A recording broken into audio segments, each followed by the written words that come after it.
remain silent at two occasions.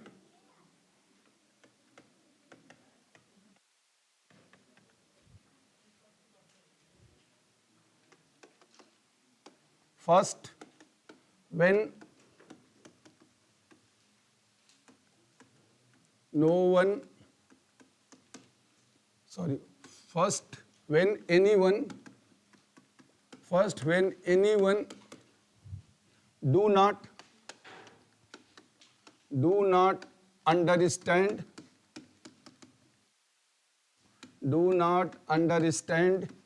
your feeling with your words,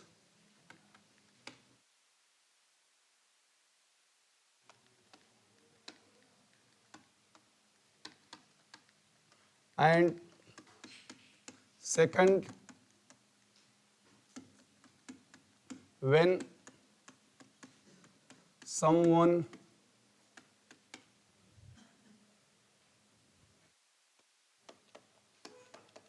understand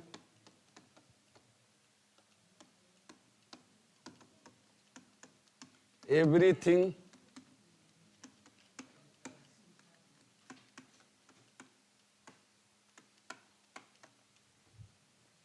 without words.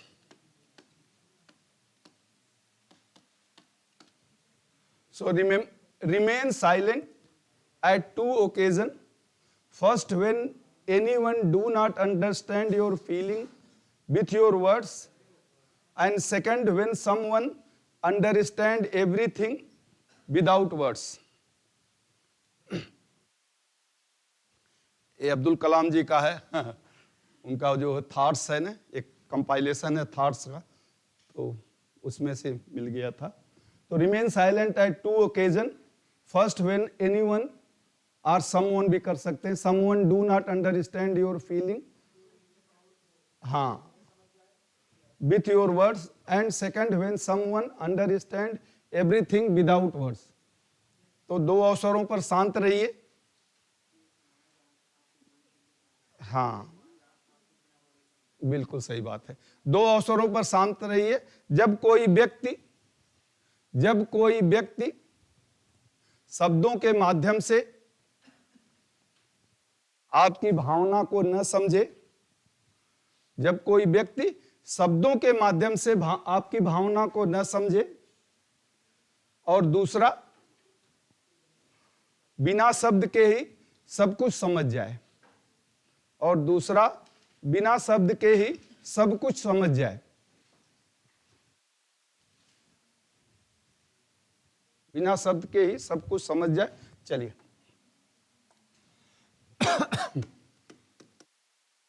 Tension अभी tension खत्म नहीं हुआ. चलिए, कल हमने बताया था टेंशन प्रोवाइडर्स और टेंशन के मॉडल्स क्या क्या होते हैं, कैसे होते हैं, कहाँ कहाँ पर किस कार्य से हमको टेंशन मिलता है. अब हमारे बॉडी में टेंशन की क्या प्रक्रिया होती है, क्या डिफरेंट मेथड्स हैं इसको इंप्रूव करने के. उससे पहले हमारे शरीर में टेंशन के लिए क्या प्रतिक्रियाएं होती हैं उस पर हम थोड़ा सा बात कर लें. फिर हम आते हैं कि हाउ टू कंट्रोल या how to manage the tensions. तो उसे हम कहते हैं psych body science.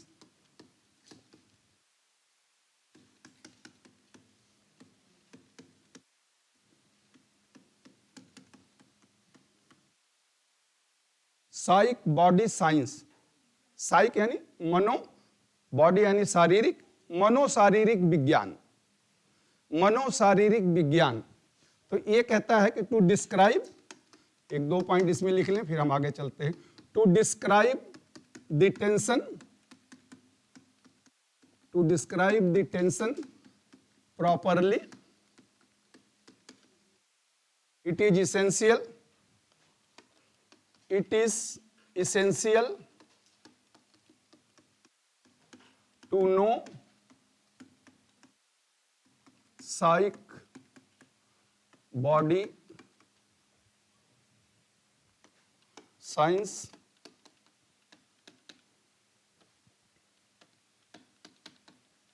of a person.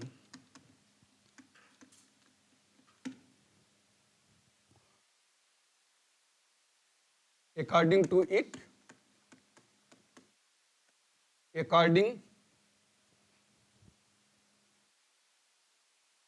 Art छूट गया, according to it, tension is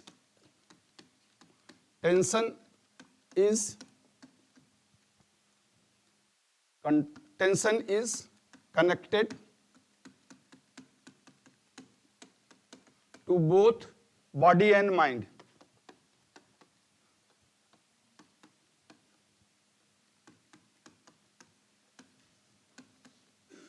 According to it, tension is connected to both body and mind.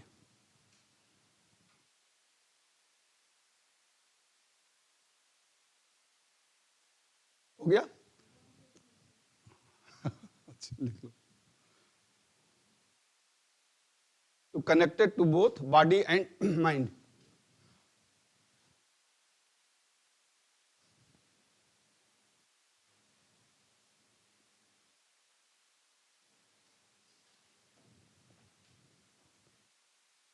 तो तनाव को उचित प्रकार, तनाव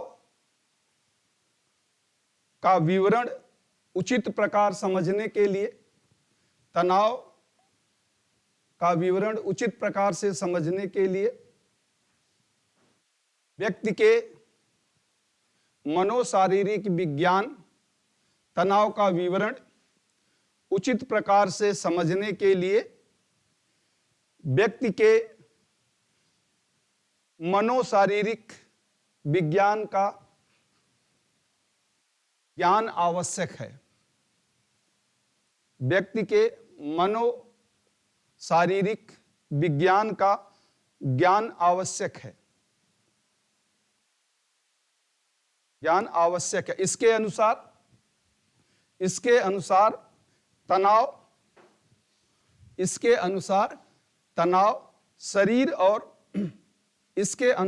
तनाव शरीर और मस्तिष्क दोनों से संबंधित होता है.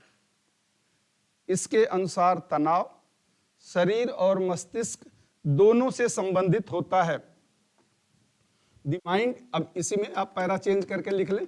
The mind has 3 level.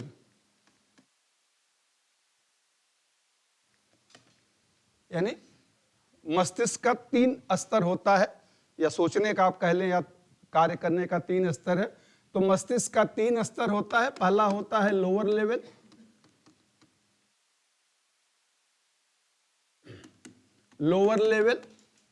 दूसरा होता है लिम्बिक, LIMBIC, लिम्बिक लेवल, और तीसरा होता है नियोकार्टिक level.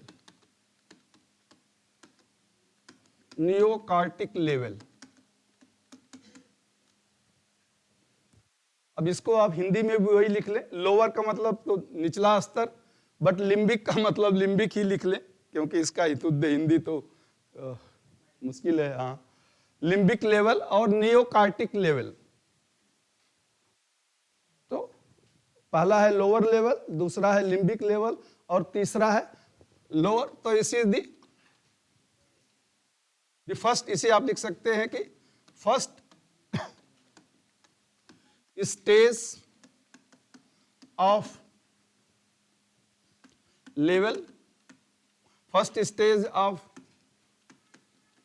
Mind execution level.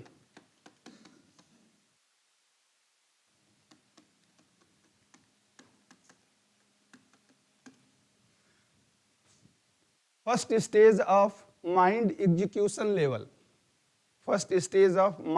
Execution level, यानी ये जो है लोअर लेवल है. First stage of mind execution level, यानी मस्तिष्क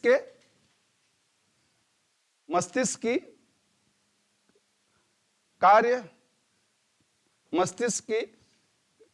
कार्य प्रणाली का यह निम्न स्तर है.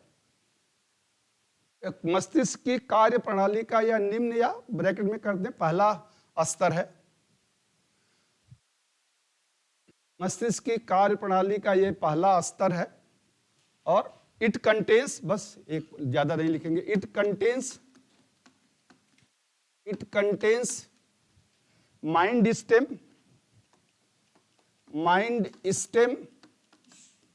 And reticular system.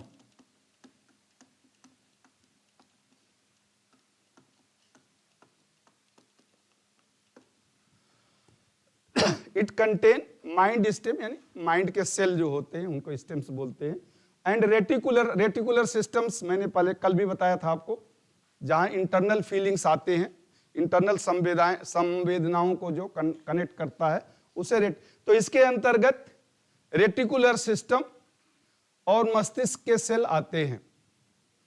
इसके अंतर्गत रेटिकुलर सिस्टम और मस्तिष्क के सेल आते हैं। इसके अंतर्गत मस्तिष्क के सेल और रेटिकुलर सिस्टम आते हैं।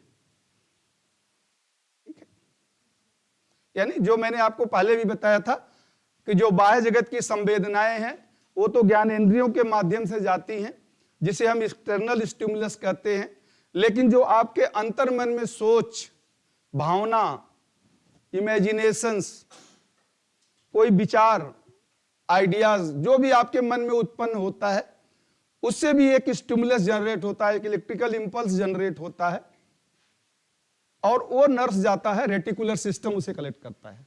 ओ थैंक यू। उसे रेटिकुलर सिस्टम कनेक्ट करके और फिर आगे वो प्रोसेस के लिए हायर लेवल को देता है। जैसे आपने अपना कोई शिकायत दिया, इंचार्ज को दिया, तो इंचार्ज उसे आगे बढ़ा देंगे प्रिंसिपल को। प्रिंसिपल से अगर नहीं होगा तो फिर वो डायरेक्टर के पास भेज देते हैं कि शिकायत का समाधान करना है। तो उसी तरह से ये उसको रिसीव करता है। रिसीव करने के बाद फिर आगे जो सेकंड लेवल, थर्ड लेवल है उसको दे। सेकंड लेवल है लिम्बिक लेवल।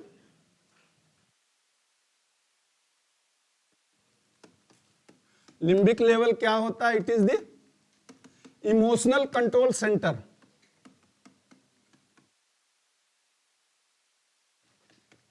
ये माइंड का जो सेकंड लेवल है ये इमोशनल कंट्रोल सेंटर होता है। इमोशनल कंट्रोल सेंटर, इसके अंतर्गत जो आता है it contains thalamus, hypothalamus,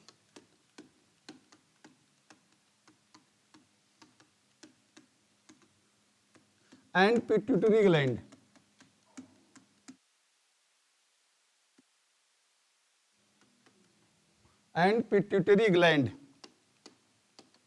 pituitary gland को कहते हैं कंट्रोलर ऑफ एंडोक्रीन ग्लैंड।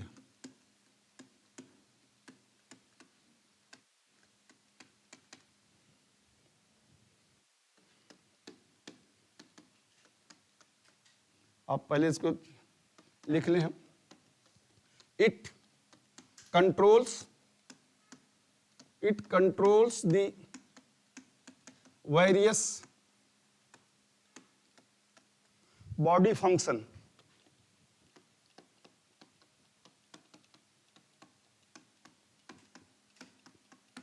तो दूसरा लेवल ए है।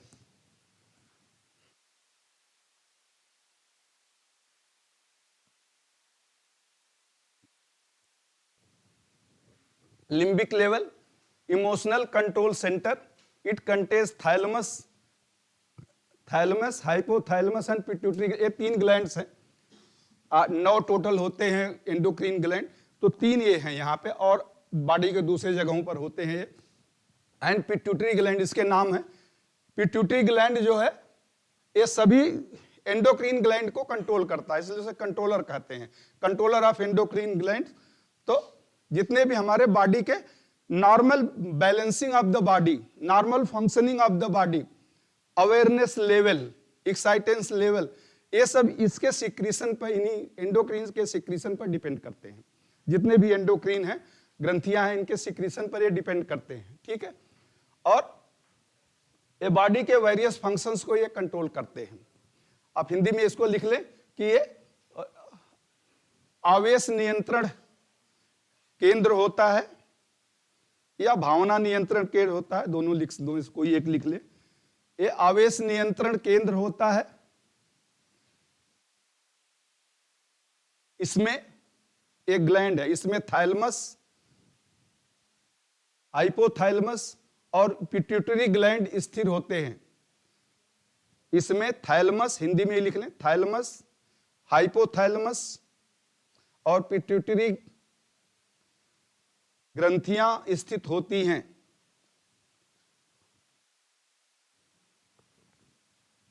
पिट्यूटरी ग्रंथियां स्थित होती हैं। पिट्यूटरी ग्लैंड फुल स्टॉप के बाद लिख लें, स्थित होती है। आगे लिख लें, पिट्यूटरी ग्रंथि, पिट्यूटरी ग्रंथि सभी अंतःस्रावी ग्रंथियों को, पिट्यूटरी ग्रंथि या ग्लैंड सभी अंतःस्रावी ग्रंथियों को नियंत्रित करता है। सभी अंतःस्रावी ग्रंथियों को नियंत्रित करता है, नियंत्रित करता है, सभी ग्रंथियों को के बाद पिट्यूटरी ग्लैंड, पिट्यूटरी ग्लैंड अंतःस्रावी ग्रंथियों के को सभी अंतःस्रावी ग्रंथियों को नियंत्रित करता है। मस्तिष्क का यह भाग, मस्तिष्क का यह भाग शरीर की सामान्य कार्य प्रणाली को,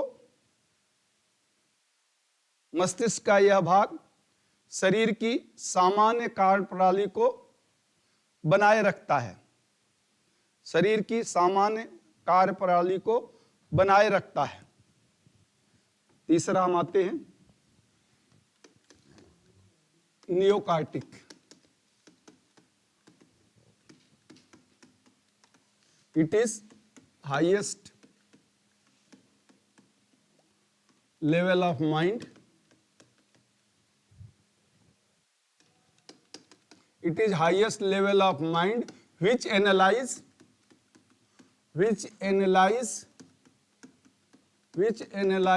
the signal received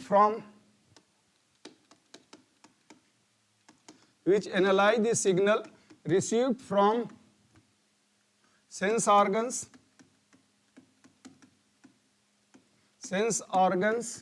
and reticular system, sense organ and reticular system,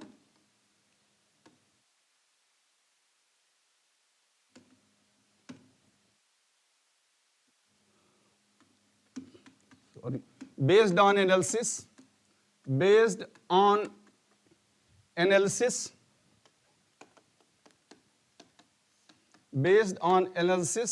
decide the level of challenge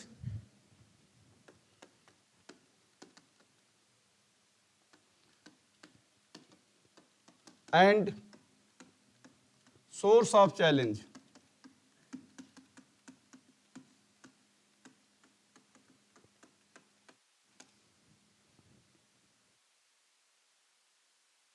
Source of challenge. The decision may be fight or flight response.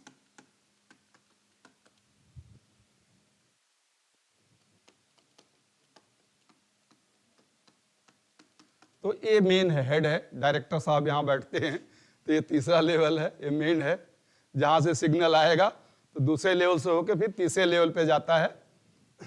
तो it is highest level of mind which analyse the signal received from sense organ and reticular system based on analysis decide the level of challenge and source of challenge। ये दोनों decide करता है कि decide की spelling गलत हो गई है, डिसाइड डी होगा, कोई बात नहीं, बहुत अच्छा। Decide the level of challenge and source of challenge, the decision में बी फाइट और फ्लाइट रिस्पॉन्स। तो यह मस्तिष्क का उच्च स्तर है, यह मस्तिष्क का उच्च स्तर है जो ज्ञानेंद्रियों तथा यह मस्तिष्क का उच्च स्तर है जो ज्ञानेंद्रियों तथा रेटिकुलर तंत्र के द्वारा, जो ज्ञानेंद्रियों तथा रेटिकुलर तंत्र के द्वारा प्राप्त संवेदनाओं का आकलन करता है,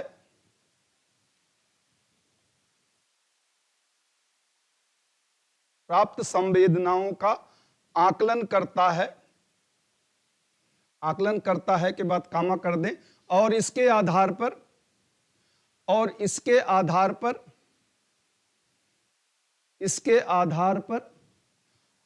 चुनौती के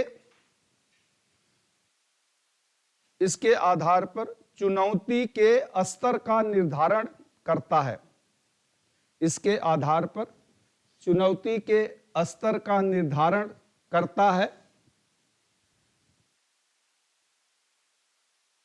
है, फुल स्टॉप। यह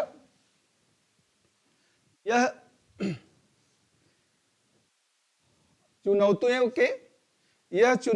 के स्रोत को भी पहचानता है, यह चुनौतियों के स्रोत को भी पहचानता है,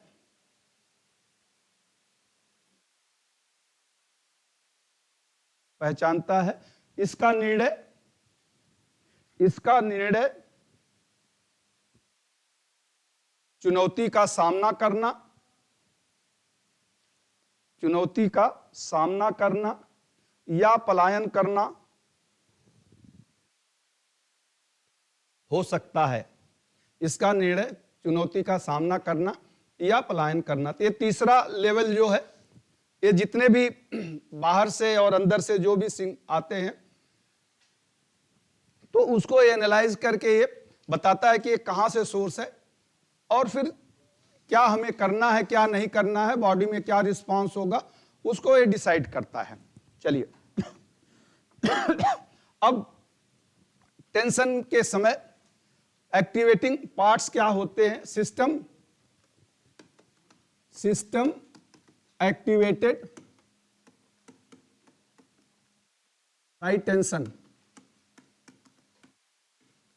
तो कौन कौन से सिस्टम बॉडी के तनाव के समय एक्टिवेट यानी क्रियाशील होते हैं? तनाव के समय क्रियाशील होने वाले तंत्र, सिस्टम एक्टिवेटेड बाय टेंशन। तो इसमें पहला तो होता है नर्वस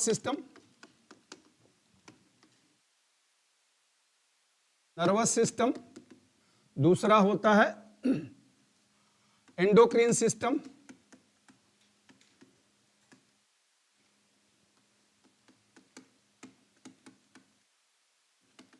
और तीसरा होता है इम्यून सिस्टम।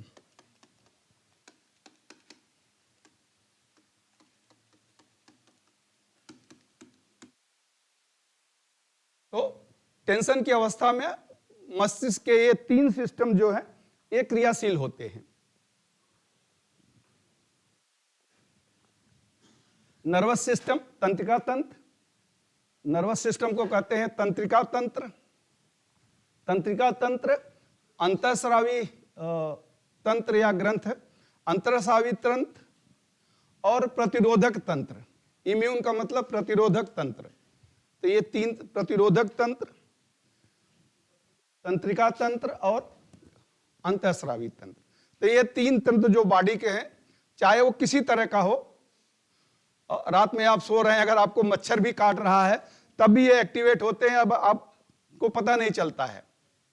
आपको अगर हाथ में मच्छर है तो आपका हाथ अपने आप वहां से यहां आ जाएगा या वहां से हट जाएगा, लेकिन आप नींद में है, जगेंगे नहीं। ये तंत्र एक्टिवेट हो जाते हैं और तब जगते हैं आप, जब खून निकल जाएगा तब जगेंगे, अरे यार ये कैसे हो गया, तब तक तो वो चला गया।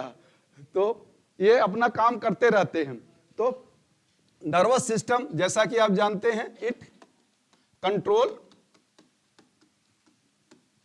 functioning of all important system of body।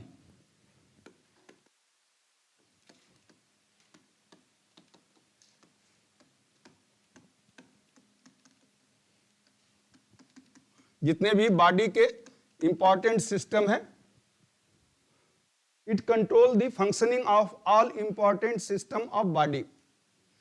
तो शरीर के हो गया, अच्छा पहले लिख लो, कोई बात नहीं। शरीर के सभी महत्वपूर्ण भागों के, शरीर के सभी महत्वपूर्ण भागों के कार्य को यह नियंत्रित करता है।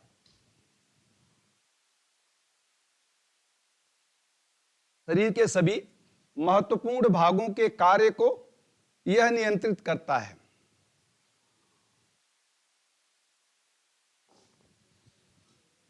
ठीक है, अब जैसे इसमें आपके सभी तंत्र आ जाते हैं, ब्लड सर्कुलेटरी सिस्टम है, टेम्परेचर मेंटेन सिस्टम है, डाइजेस्टिव सिस्टम है, रेस्पिरेशन सिस्टम्स हैं। तो जितने भी बॉडी के सिस्टम्स हैं सबके कार्य को ये मेंटेन करता है। इसलिए अब सिस्टम तो आप जानते हैं, उसको तो मैं नहीं लिखा रहा हूं। तो अब इसके दो पार्ट्स होते हैं। इट हैज टू पार्ट,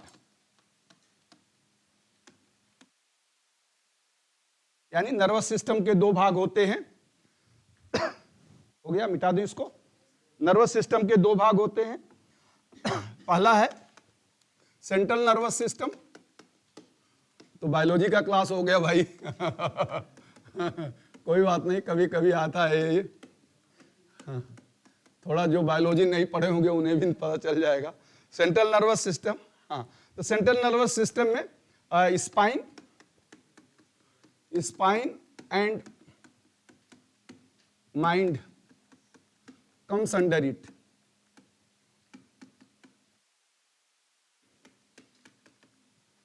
तो मस्तिष्क और स्पाइनल कार्ड जो हमारा है, रीढ़ की हड्डी, हाँ, रीढ़ की हड्डी से जो तंत्रिका तंत्र सिस्टम जाता है, तो मस्तिष्क और स्पाइनल कार्ड, स्पाइन को स्पाइनल कार्ड भी कहते हैं, तो स्पाइन एंड माइंड कम्स इसके अंतर्गत आते हैं। ये जो सेंट्रल नर्वस सिस्टम में ये माइंड आपका और पीछे का जो तंत्रिका तंत्र है रीढ़ की हड्डी से जो जाता है वो पूरा आता है। इसके अंतर्गत माइंड और रीढ़, मेरुदंड इसके अंदर आता है। वेरी गुड, हाँ, इसके अंतर्गत मस्तिष्क और मेरुदंड आता है। दूसरा है पेरिफेरल।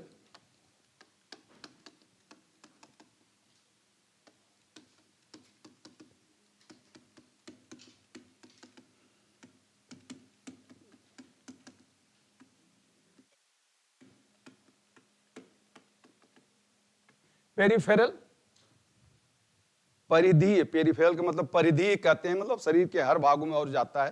परिधीय तंत्रिका तंत्र, परिधीय पेरिफेरल, उससे अच्छा इंग्लिश वाला पेरिफेरल याद करने में आसान रहेगा। पेरिफेरल तंत्रिका तंत्र, तो ये क्या इसमें है, it contains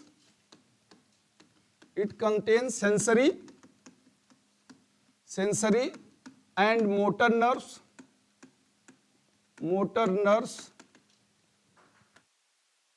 it contains sensory and motor nerves connected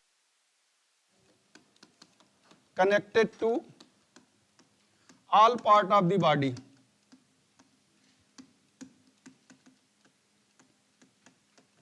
short में ही करेंगे, जल्दी इसको खत्म करना है तो डिटेल्स में नहीं, बट तो इट कंटेन्स सेंसरी और motor nerves connected to all part of, इसके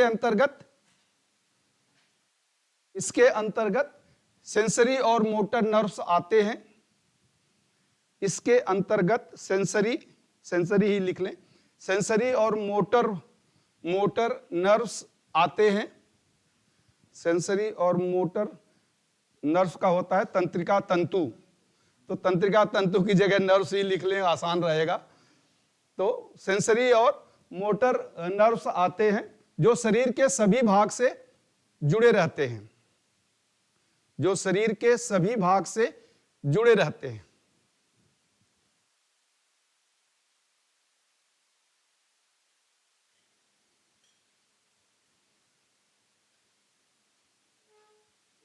तो शरीर के किसी भी भाग से सूचना माइंड तक जो ले जाता है वो सेंसरी नर्व्स होता है। जैसे मैंने कहा ना कि मच्छर आपको काट रहा है, तो जहां मच्छर काट रहा है कि वहां की जो नर्व्स है वो उस संवेदना को माइंड तक ले जाएगा। तो उस संवेदना या जो जैसे अभी आप कुछ देख रहे हैं तो आंखें देख रही हैं, तो आंखों से एक ऑप्टिकल नर्व होता है। आप सुन रहे हैं तो एकास्टिक नर्व होता है। आपको सूंघेंगे तो एकास्टिक हो जाएगा। तो सारी कुछ आप सुनेंगे तो ऑडिटरी नर्व्स होता है, कुछ आप सूंघेंगे तो एकास्टिक होगा। सुनना मतलब एकास्टिक होता है, सूंघना यानी एकास्टिक होता है। तो ये जितने हैं ये सेंसरी नर्व्स हैं जो बाह्य जगत की सूचना जो मस्तिष्क तक ले जाते हैं, उसे सेंसरी नर्व्स कहते हैं। और उस सेंसरी नर्व्स के द्वारा प्राप्त सूचना पर जब मस्तिष्क कोई डिसीजन ले लेता है और वह डिसीजन शरीर के किसी पार्ट्स को भेजना होता है, तो वो मोटर नर्व्स होती हैं। मोटर नर्व्स माइंड के आदेश को विभिन्न भागों को ले जाते हैं और सेंसरी नर्व्स विभिन्न भागों की संवेदनाओं को माइंड्स तक ले जाते हैं। तो जैसे आप लोगों ने एक लेटर दे दिया कि भाई यहाँ इस रूम में थोड़ा लाइट की कमी है और पढ़ने में दिक्कत होती है, आपने लिख के दे दिया, तो ये इंचार्ज से होते हुए, प्रिंसिपल से होते हुए डायरेक्टर तक गया। तो ये जो प्रक्रिया है ये सेंसरी नर्व्स हो गया। अब डायरेक्टर ने डिसीजन लिया कि ठीक है इनका जो है दूसरे रूम में शिफ्ट कर दिया जाए, तो वो जो वहां से चल के आप तक आदेश आएगा और उस आदेश का पालन होगा। ऐसा नहीं कि केवल आदेश आएगा, वो मोटर नर्व ये भी सुनिश्चित करता है कि आदेश का पालन हो जाए। जैसे मच्छर काट रहा है, सेंसरी नर्व ने पहुंचा दिया कि हाँ मच्छर काट रहा है, माइंड ने डिसीजन लिया कि हाथ हटाओ वहां से, तो मोटर नर्व तुरंत आएगा कि यहां से हाथ हटा लो, और आप सोते रहोगे, आपको पता भी नहीं चलेगा। तो कभी कभी ऐसा होता है कि कुछ जो डिसीजंस होते हैं वो जो प्रिंसिपल है अपने लेवल पर ले लेते हैं, डायरेक्टर को पता ही नहीं चलता है, बाद में बताते हैं, वो डायरेक्टर को बाद में बताते हैं। तो उसी तरह से हमारे माइंड में भी जो स्पाइनल कार्ड जहां टच होता है सेरिबेलम से, वो भी एक डिसीजन की तरह काम करता है। जैसे आप रास्ते में जा रहे हैं, आप कुछ सोच रहे हैं, गाने भी गा रहे हैं, गाना गाते हुए जा रहे हैं और आगे सांप आ गया, तो क्या होगा? सडन जैसे ऐसा आप आंख देखेंगी, वो तो फ्रैक्शन ऑफ सेकंड, 1 सेकंड भी नहीं लगता है, आंख ने सीधा उधर इमरजेंसी सिग्नल दे दिया और सेंसरी नर्व का सिग्नल गया और मोटर नर्व पैर को बोलेगा। मोटर नर्व सीधा, माइंड नहीं डिसीजन लेगा, यहां तक नहीं पहुंचेगा सेंट्रल नर्वस सिस्टम, सीधे ही जो सेरिबेलम होता है स्पाइनल कार्ड के एंड में, स्पाइनल कार्ड जहां खत्म होता है उससे ऊपर जो सेरिबेलम का सिस्टम है, वही डिसीजन ले लेता है कि पैर को पीछे करो। आंख ने देखा और वहां से वो कंट्रोल करता है पैर को, तो मोटर नर्व पैर के आगे पीछे जाओ।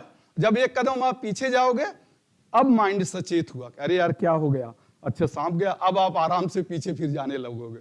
लेकिन जो इंस्टेंट एक्शन होता है उसे रिफ्लेक्स एक्शन भी बोलते हैं, ये रिफ्लेक्टरी एक्शंस होते हैं। चलिए खैर कोई बात नहीं। तो ये है it connected the motor nerves. तो मोटर नर्व्स और सेंसरी नर्व्स बॉडी में होते हैं और ये सूचनाओं का एक तो सूचना देता है और दूसरा आदेश को वहां तक ले जाता है। चलिए इसके अंतर्गत इसी में पेरिफेरल सिस्टम में यानी नर्वस सिस्टम, दोनों नर्वस सिस्टम के अंतर्गत आते हैं sympathetic nervous system, nervous system contains sympathetic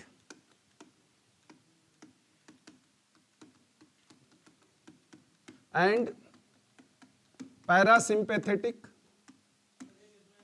ये उसी में जो आप लिख रहे हैं तो उसी में आगे, पैरा भी चेंज मत करिए, उसी में आगे लिखते रहिए। जो मैंने कहा ना कि motor nerves connected mode to all part of the body, उससे आगे लिख लीजिए कि nervous system contain systematic and sympathetic and parasympathetic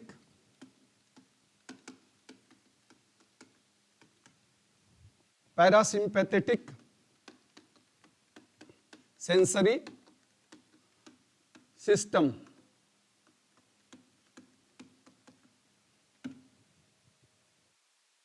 तो इसमें सिंपैथेटिक और पैरासिम्पैथेटिक ये दो सेंसरी सिस्टम होते हैं जो हार्मोन्स को जनरेट करते हैं। अब ये सिस्टमेटिक जो होता है, सिंपैथेटिक, आप लिख लें फिर मैं हिंदी में बोल देता हूं एक साथ। Sympathetic system generates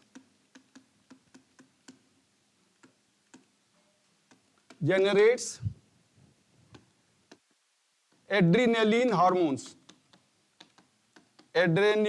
hormone.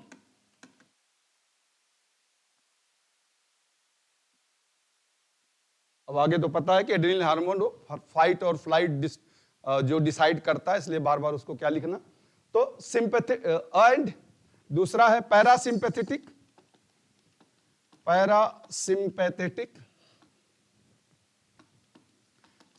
System. Parasympathetic system generate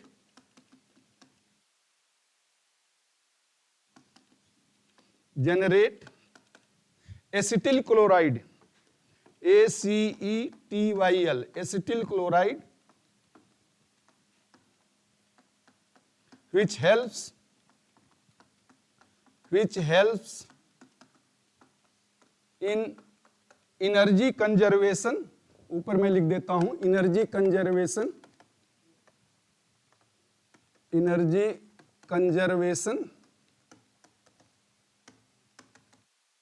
and relaxation of body.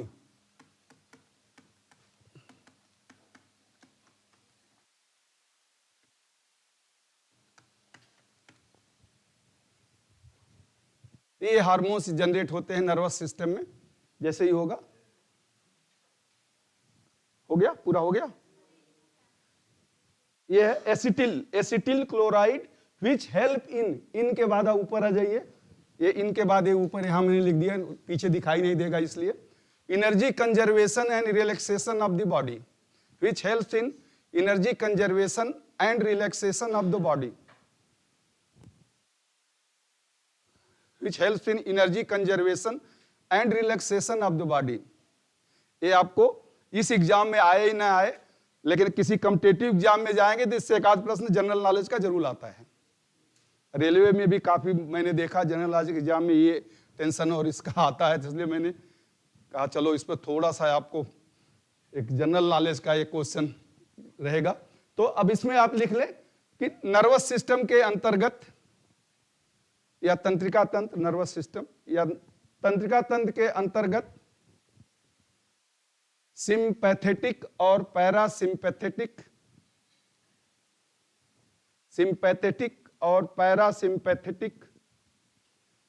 संवेदी तंत्र आते हैं। तंत्रिका तंत्र के अंतर्गत सिंपैथेटिक और पैरासिम्पैथेटिक संवेदी तंत्र आते हैं।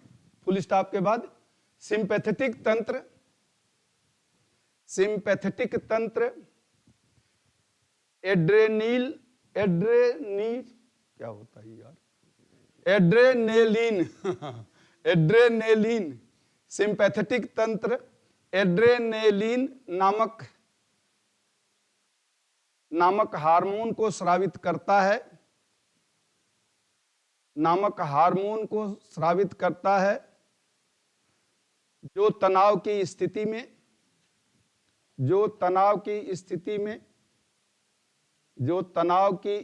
में संघर्ष या पलायन की प्रक्रिया को सुनिश्चित करता है। संघर्ष या पलायन की प्रक्रिया को सुनिश्चित करता है, जो तनाव की स्थिति में संघर्ष या पलायन की प्रक्रिया को सुनिश्चित करता है। ठीक है, उसी में आप लिख लें, पैरा चेंज उसी में लिख लें, पैरा क्या चेंज करना, करता है, हो गया। और फुल स्टॉप के बाद आप लिख लें पैरासिम्पैथेटिक तंत्र, पैरासिम्पैथेटिक तंत्र, पैरासिम्पैथेटिक तंत्र एसिटिल क्लोराइड उत्पन्न करता है। पैरासिम्पैथेटिक तंत्र एसिटिल क्लोराइड उत्पन्न करता है, जो शरीर के ऊर्जा संरक्षण,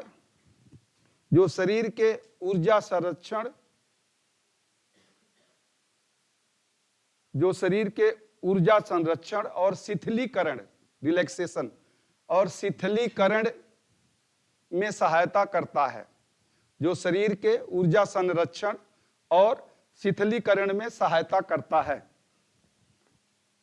हो गया। अब दूसरा है पिट्यूटरी एंडोक्रीन, बस 1-2 लाइन, ज्यादा नहीं। Endocrine system, these are the glands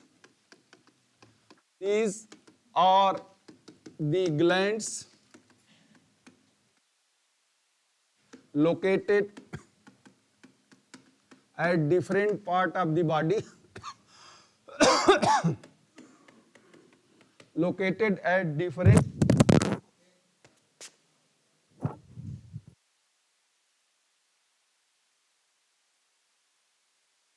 हो जाएगा,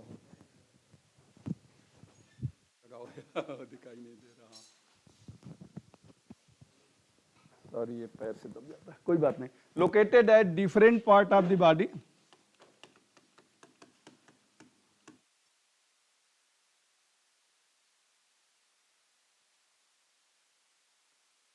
and control metabolic activities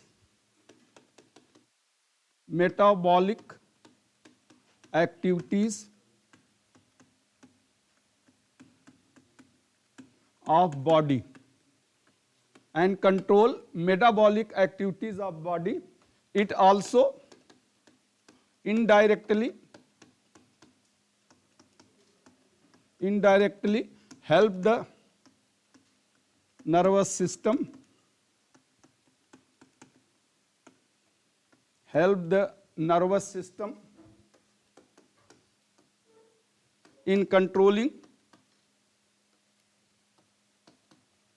in controlling the intensity of tension.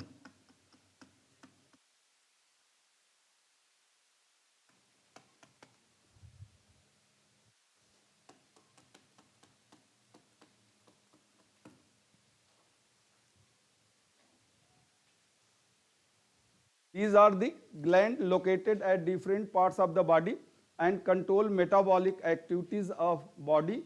It also indirectly help the nervous system in controlling the intensity of tension.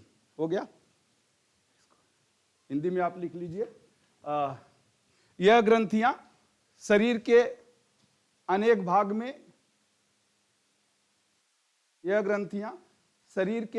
भाग में स्थित होती हैं। यह ग्रंथियां शरीर के अनेक भाग में स्थित होती हैं, जो शरीर के उपाचय यानी चयन और अपचयन को मिलके उपाचय होता है। तो शरीर के उपाचय प्रक्रिया को, शरीर के उपाचय यानी जिससे ऊर्जा मिलती है, शरीर के उपाचय प्रक्रिया को नियंत्रित करती हैं।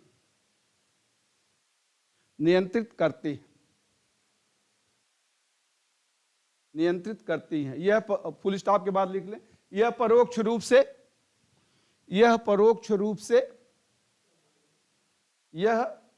रूप से तनाव की तीव्रता को नियंत्रित करने में यह परोक्ष रूप से तनाव की तीव्रता को नियंत्रित करने में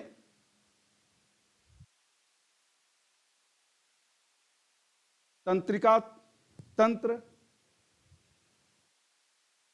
तंत्र की सहायता भी करती हैं। तंत्रिका तंत्र की सहायता भी करती हैं। चलिए last, immune system. Immune system क्या करता है? It is the same this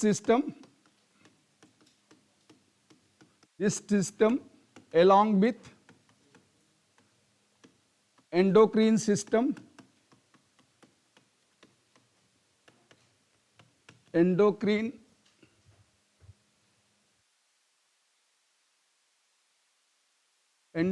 system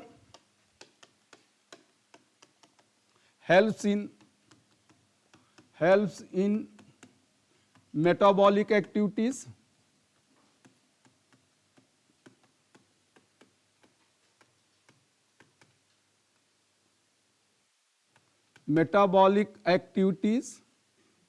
S नीचे है भाई, metabolic activities and also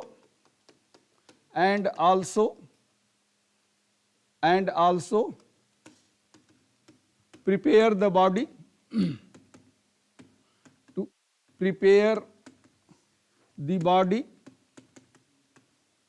to face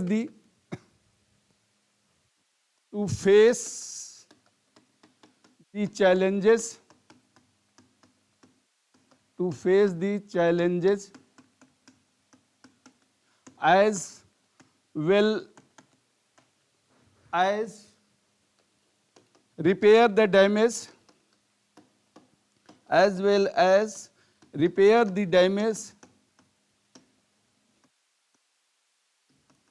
caused by tension.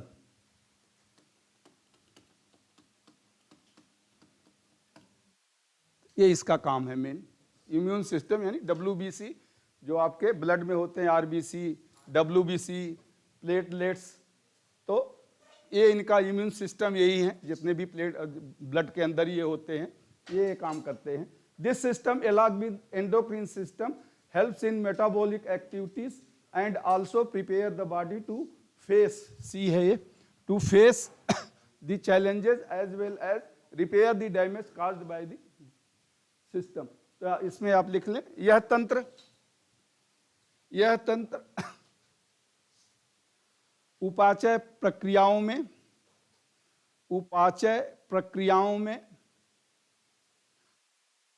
अंतःस्रावी तंत्र की मदद, उपाचय प्रक्रियाओं में अंतःस्रावी तंत्र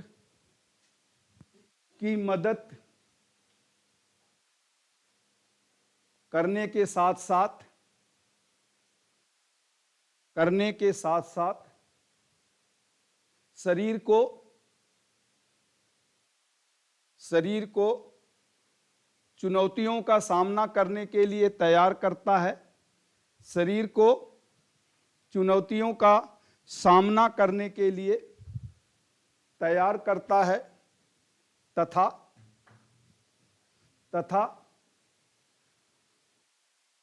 तनाव से हुई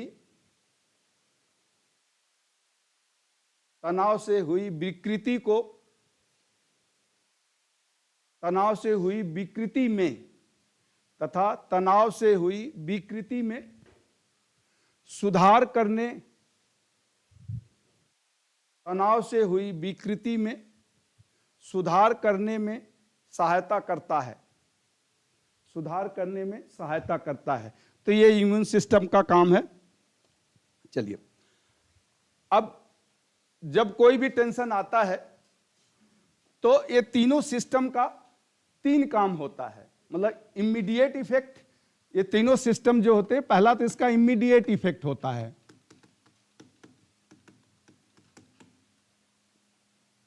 रिएक्शन ऑफ टेंशन ऐसे बस 2 मिनट का है, ज्यादा नहीं।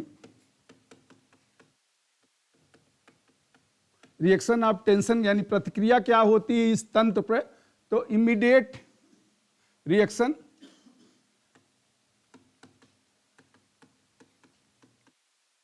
इमीडिएट रिएक्शन ऑफ टेंशन, तुरंत क्या प्रतिक्रिया करता है, तो पहला होगा nervous system, central nervous system will be activated, तुरंत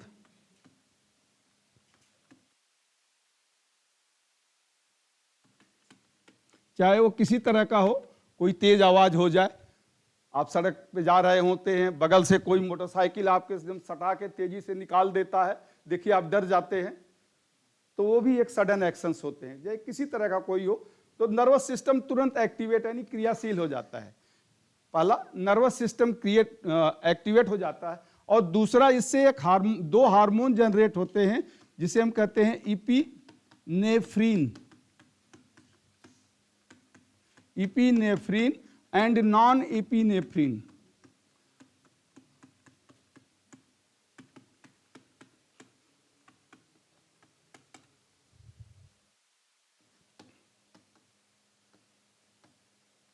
Hormones are generated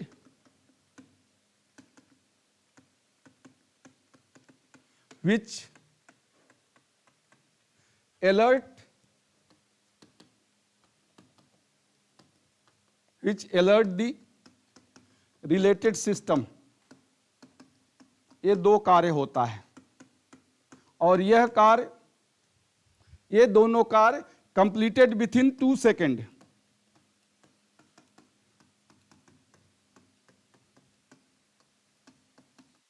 यानी 2 सेकंड के अंदर अंदर, टेंशन के 2 सेकंड के अंदर अंदर ये काम पूरा हो जाता है। तो पहला नर्वस सिस्टम एक्टिवेट हो जाएगा, यानी आपको चौकन्ना कर देगा, एक्टिवेट हो जाता है, यानी नर्वस सिस्टम क्रियाशील हो जाता है। दूसरा, ये इपिनेफ्रिन और non epinephrine hormones, nervous system का जो सिंपैथेटिक और पैरासिम्पैथेटिक मैंने बताया था, वहीं से ये पहले ये जनरेट होते हैं। एड्रेनालिन से पहले इंस्टेंट वे ये जनरेट होगा। इपिनेफ्रिन और नॉन इपिनेफ्रिन हार्मोन उत्पन्न होता है। इपिनेफ्रिन, अब इसका क्या है कैसे है उतना डिटेल में मत जाइए, नाम केवल जान जाइए। इपिनेफ्रिन और नॉन इपिनेफ्रिन हार्मोन उत्पन्न होता है जो सभी संबंधित तंत्र को, जो सभी संबंधित तंत्र को चौकन्ना कर देता है कि भाई तैयार हो जाओ, कोई हमला हो गया है तो इसके लिए तैयार हो जाओ। अब कैसा हमला है क्या है अभी वो मस्तिष्क ने एनालाइज नहीं किया, लेकिन एक्टिवेट तो कर देते हैं। इपिनेफ्रिन और नॉन एपिनेफ्रिन नामक हार्मोन जनरेट करता है जो सभी संबंधित तंत्र को चौकन्ना कर देता है। रेलवे सिस्टम में, रेलवे में जब कोई एक्सीडेंट या इंसिडेंट होता है तो एक वो होता है ना सायरन, सायरन लगा होता है हर रेलवे स्टेशन पर, सायरन बज जाता है। तो ठीक है, पब्लिक को सुनती है, लेकिन उसमें जितने भी रेलवे कर्मचारी हैं अगर वो सायरन सुनते हैं तो सब चौकन्ने हो जाएंगे। यानी पहला स्टेप्स है कि कहीं घटना या दुर्घटना हो गई है तो उनका क्या होता है, रेलवे स्टेशन से फोन करके या जो जहां पे कॉलोनी होती है वहां भी एक सेंटर बनाया जाता है, तो उस सेंटर से जाके आप पता करो कि कहां एक्सीडेंट हुआ है, क्या हुआ है। तो उसमें 2-3 कैटेगरी फिर होती है कि अगर कोई मालगाड़ी कहीं गिर गई है तो जो उससे रिलेटेड डिपार्टमेंट्स हैं, जो कैरेज है, इलेक्ट्रिकल है, कम्युनिकेशन है, वो अपना जाएंगे। जो एडमिन है या कमर्शियल डिपार्टमेंट है या दूसरे, वो नहीं जाएंगे। लेकिन कहीं अगर कोई पैसेंजर ट्रेन या एक्सप्रेस ट्रेन का डिरेलमेंट हो गया, एक्सीडेंट हो गया है, तो सबको जाना है। उसके लिए कोई आपको अलग से इन्विटेशन की जरूरत नहीं है। जो भी गाड़ी मिले आप रेलवे स्टेशन पर आ जाइए, और स्टेशन मास्टर की ड्यूटी होती है सबको अरेंज करके भेजना, क्योंकि वहां आपको हर तरह की सहायता की जरूरत होती है। किसी को चोट लगी है, कोई डेड हो गया है, कोई बीमारी, तो मेडिकल टीम और रिस्पेक्टेड डिपार्टमेंट तो जाता ही जाता है, उसमें फायर वो सब है। लेकिन रेलवे के जितने, रेलवे में 24 डिपार्टमेंट है टोटल, तो जितने भी है, कॉमर्शियल है, क्लरिकल है, पार्सल डिपार्टमेंट है, और सफाई डिपार्टमेंट है, जितने भी डिपार्टमेंट के लोग वहां हैं, और फिर वहां पे सबकी अटेंडेंस होती है। हर डिपार्टमेंट का सुपरवाइजर पहले पहुंचेगा और सुपरवाइजर सबकी अटेंडेंस लेगा, और जो मिसिंग है तो वो सस्पेंड हो जाएगा। अगर कोई मेजर एक्सीडेंट है जहां कैजुअलिटी भी हुई है और आप नहीं पहुंचते हो सायरन, उसमें किसी को इन्विटेशन या किसी को फोन करने की जरूरत नहीं है। वैसे रेलवे ने तो अब मोबाइल फोन भी सबको उपलब्ध करा दिया है, रेलवे की तरफ से फोन होते हैं, रेलवे का भी नंबर है, एक मैसेज दिया और सबके फोन पे पहुंच जाता है। उस समय नहीं था जब मैं था और रेलवे ये नहीं सुविधा दी, बट अब तो एक फोन पे एक मैसेज दे देता है स्टेशन मास्टर, रेलवे स्टेशन का जो है जितने भी कर्मचारी हैं सबका मोबाइल नंबर और रहता है, एक मैसेज देगा और सबके यहाँ पहुंच जाएगा मैसेज, भाई एक्सीडेंट यहाँ हो गया है, जल्दी पहुंचो। तो उसी तो ये पहली वार्निंग होती है जो 2 सेकंड के अंदर अंदर पूरी हो जाती है। और दूसरा अब क्या करता है, अब नाउ सेकंड स्टेज नाउ अब एड्रेनलिन जनरेट होता है, adrenaline generated and decide the course of action.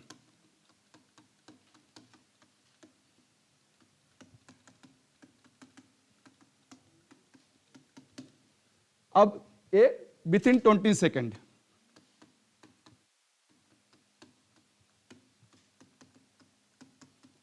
बीस सेकेंड के अंदर अंदर फिर एड्रेनलिन जनरेट होता है और फिर नियोकार्टिक सिस्टम एनालाइज करता है कि ये कोई वार्निंग है या नॉर्मल कोई सूचना है, क्या हमें करना है क्या नहीं करना है, वो पूरा फिर जनरेट करता है, यानी एड्रेनलिन जनरेट होगा और decide the course of action, अब क्या करना है।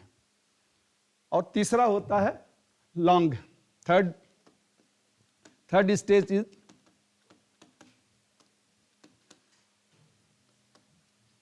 एनालाइज द डैमेज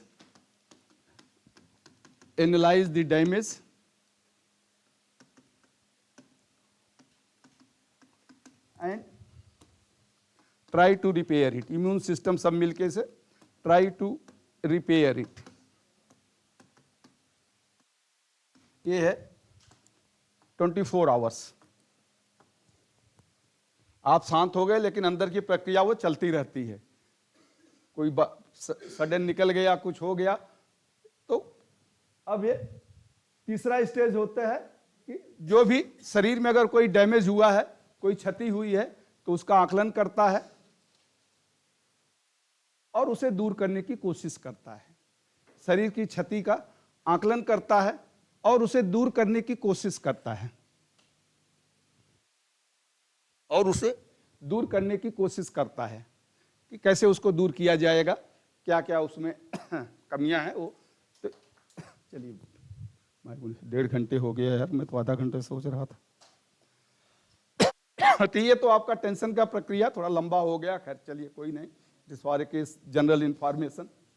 तो बहुत जगह से सूचनाएं सर्च करके निकालना पड़ता है कहाँ पर है, और उन सूचनाओं में क्या आपको चाहिए इतना डिटेल्स नहीं कि आप बोर हो जाओ, मेन पॉइंट्स ही केवल आपको टिप्स देना होता है, तो वो हम कोशिश करते हैं।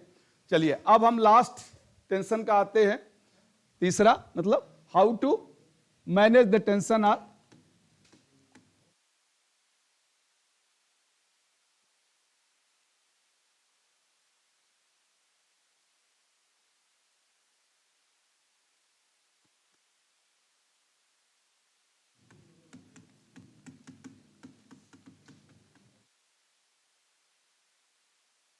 हाउ टू मैनेज आर, तो किस तरह से इसका प्रबंधन करना या दूर करना, तनाव का प्रबंधन या तनाव को दूर करना, तनाव का प्रबंधन या तनाव को दूर करना।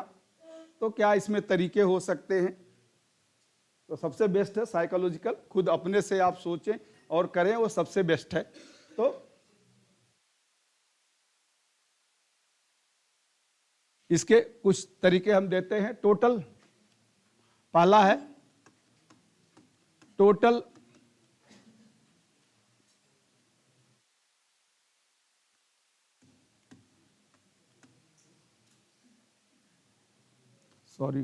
Collective approach, total collective approach towards tension.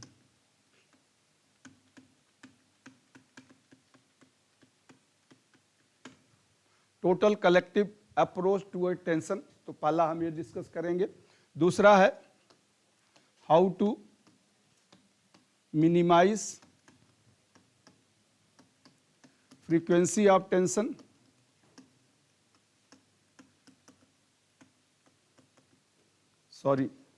how to minimize intensity of tension,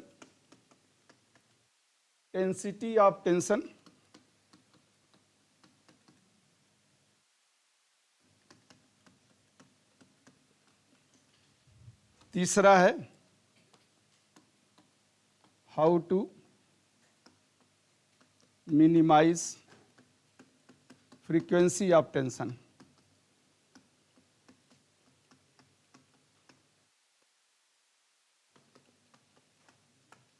और चौथा है listen to the mind.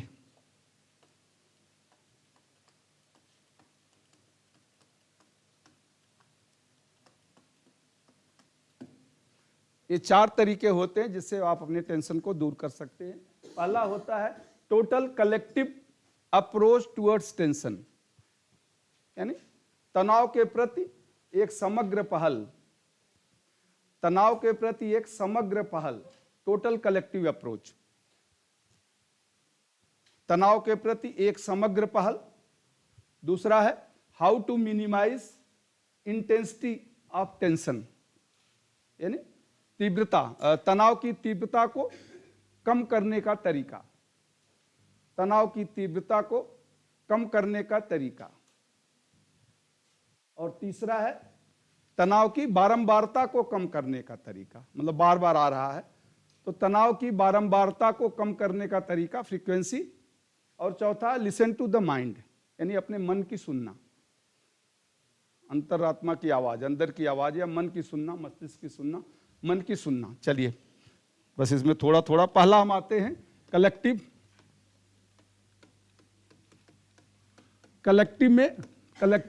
Approach. जैसा मैंने आपको बताया था फीलिंग हेल्दी, तो अगर आप अंदर से महसूस कर रहे हैं कि मैं हेल्दी हूं, यानी स्पिरिचुअल हेल्थ,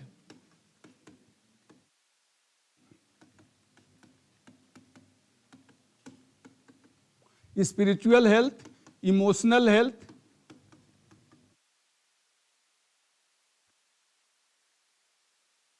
फिजिकल हेल्थ,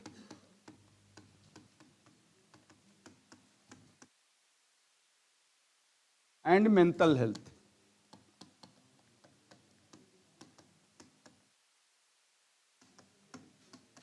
ये चार प्रक्रियाएं हैं जिसको आपको समग्र यानी एक साथ टोटलिटी में लेना है, अलग अलग नहीं। ये चारों एक दूसरे से कनेक्टेड होते हैं। स्पिरिचुअल यानी आध्यात्मिक स्वस्थता, आध्यात्मिक रूप से आप स्वस्थ रहें, ईश्वर में विश्वास करते हैं, को जो भी कर रहे हैं, प्राणायाम के साथ करते हैं, या जो भी आपकी आस्था है, जिसमें भी आपकी आस्था है, तो वो भी स्पिरिचुअल है, आपको हेल्प करता है, एक इंटरनल पीस के लिए बहुत जरूरी है। स्पिरिचुअल स्वास्थ्य मतलब आध्यात्मिक स्वास्थ्य, इमोशनल यानी भावनात्मक या आवेशनात्मक स्वास्थ्य, इमोशनली एक्साइट मत होइए, काम, कूल एंड कलेक्टिव, मैंने कल बताया था कि काम and cool mind with internal intelligent and supported by general awareness, तो वो इसी का पार्ट है। फिजिकल हेल्थ बट नेचुरल, आपका शारीरिक रूप से आप स्वस्थ रहें तो टेंशन का प्रभाव कम होगा। और मेंटल हेल्थ, मानसिक रूप से, मन और शरीर दोनों एक दूसरे से कनेक्टेड होते हैं, ये बहुत जरूरी है। अगर आप मेंटली, मानसिक स्वस्थता, मेंटली आप अगर दुखी हैं, कोई परेशानी है, चाहे वो किसी तरह की परेशानी हो, किसी ने कुछ कह दिया, या किसी को आपसे पैसे लेने थे उसने पैसे नहीं दिए, या आप किसी को पैसे नहीं दे पा रहे हो, जो भी है, फिजिकली आप स्वस्थ हैं लेकिन फिर भी आप काम नहीं कर पाएंगे क्योंकि आप मेंटली फिट नहीं हैं। और दूसरा, अगर आपको बुखार हो गया है तो फिजिकली आप अस्वस्थ हो गए लेकिन मेंटली तो ठीक है, फिर भी आप काम नहीं कर पाएंगे। तो दोनों एक दूसरे से रिलेटेड होते हैं, इसीलिए इसे कहते हैं टोटलिटी में देखने की जरूरत है। समग्र एटीट्यूड रखना है कि केवल मानसिक, शारीरिक, इमोशनल या फिर ये अलग अलग नहीं, आपको सबको एक साथ, इसे हम कहते हैं इंटरनल फीलिंग। इन सबको अगर आप मिला दें एक साथ तो दे कॉन्स्टिट्यूट इंटरनल फीलिंग। आपके आंतरिक अनुभूति का ये पार्ट होते हैं। आपके सोच, आपकी समझ, आपके इमेजिनेशंस, क्रिएटिविटी, एक्टिविटीज, सब जो कुछ भी आप आंतरिक सोचते हैं वो इसमें से किसी ने किसी एक का पार्ट होगा। तो इन सबको अगर आप एक साथ समग्र स्वस्थ रखने की कोशिश करेंगे तो टेंशन आपका कम होगा। अब इंटरनल फीलिंग कैसे कम होती है, एक दो पॉइंट्स, मतलब इंटरनल फीलिंग या इंटरनल स्ट्रेंथ आप कैसे बढ़ाएंगे।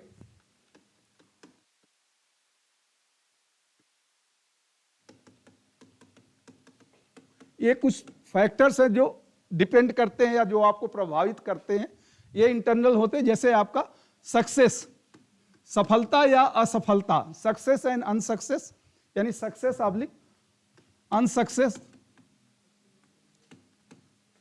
सफल या असफल आप होते हैं। स्पेसिफिक गोल,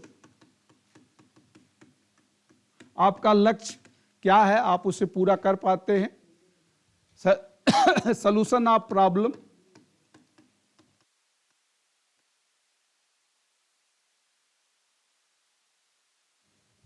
किस पोस्ट पर अगर आप हैं तो आपके पास क्या पावर है, आपका परफॉर्मेंस क्या है।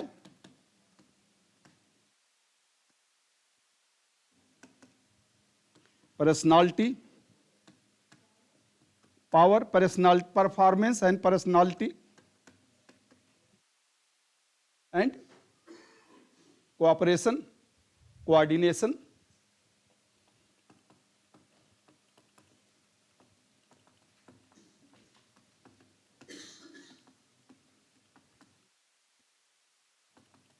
ये आपके इंटरनल फीलिंग को प्रभावित करता है।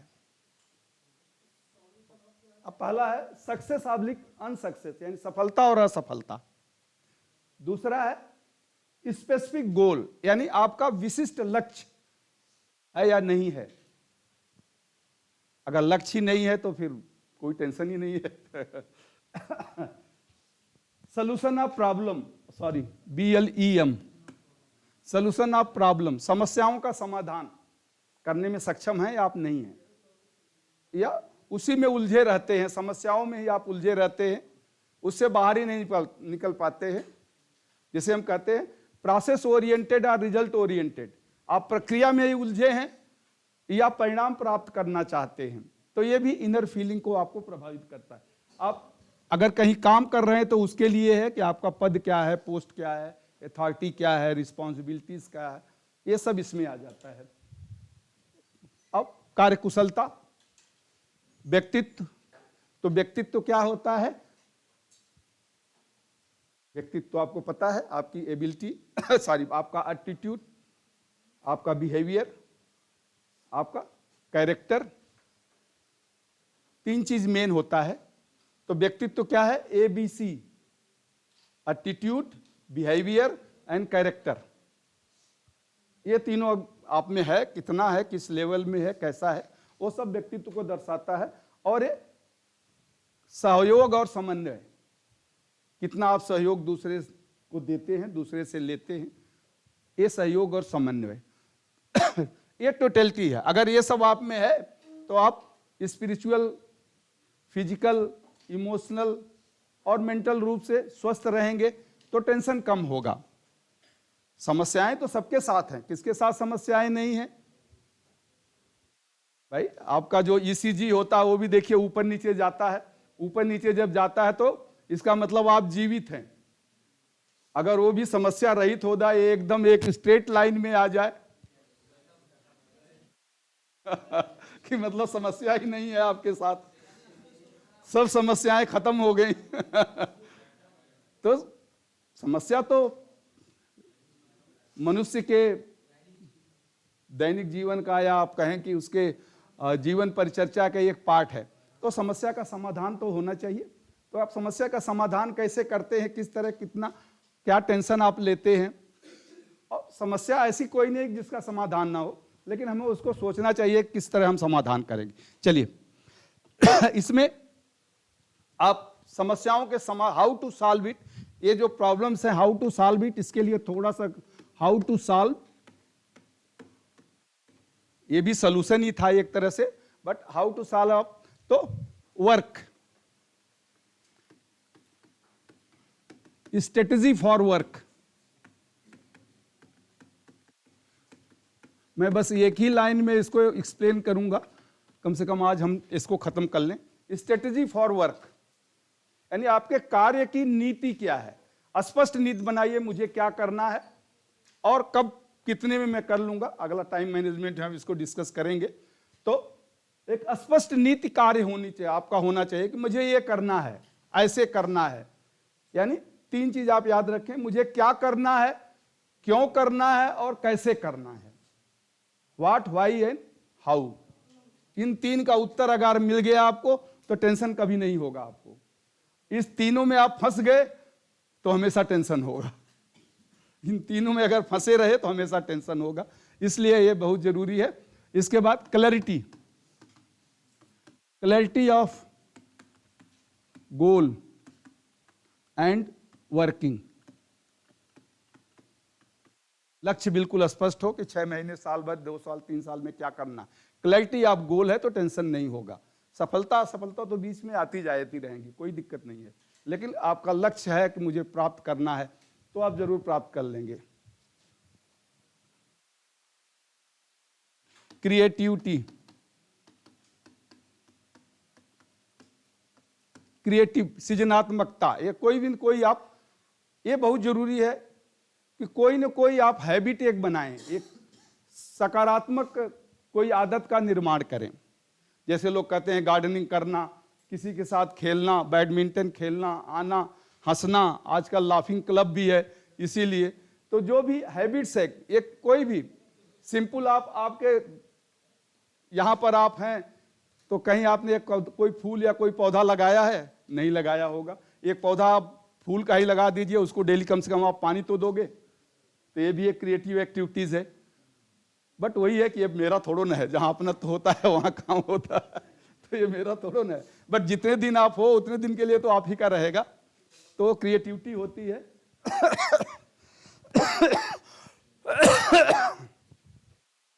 क्रिएटिविटी, कनेक्टिंग,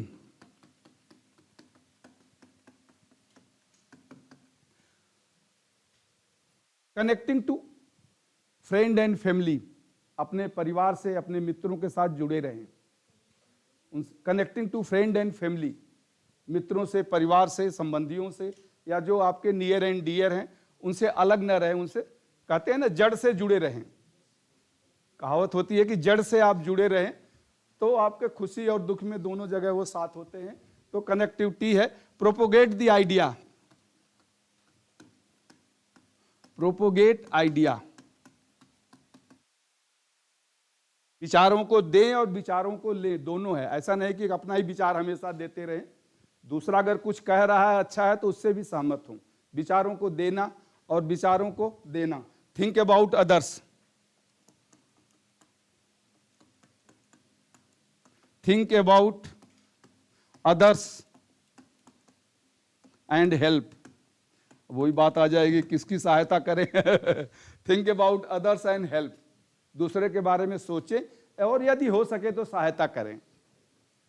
अगर पॉसिबल है तो सहायता करें, लेकिन जरूरी नहीं कि आप think about the others and help. Think about others and help. Maintain, हो गया, मिटा दो इसको। Think about others and help यानी दूसरों के बारे में सोचें और हो सके तो सहायता करें। मेंटेन कार्डियल रिलेशन, जितना संभव हो सके सौहार्दपूर्ण वातावरण या संबंध बनाएं। मेंटेन ए कार्डियल रिलेशन, इससे भी बहुत टेंशन होता है जब कोई दोस्त चला जाता है जब आप किसी को डिसलाइक कर देते हैं अपने फेसबुक पे, तो वहाँ भी टेंशन होते हैं। और आजकल देखिए कितने कहाँ कहाँ वो टेंशन पहुँच जाता है, आप न्यूज़ में देखते रहते हैं, मुझे बताने की ज़रूरत नहीं है। तो उससे आप दूर रहें, नहीं तो उसे कोशिश करें कि एक कार्डियल रिलेशन ही बना रहे, उससे ज़्यादा न होने पाए। और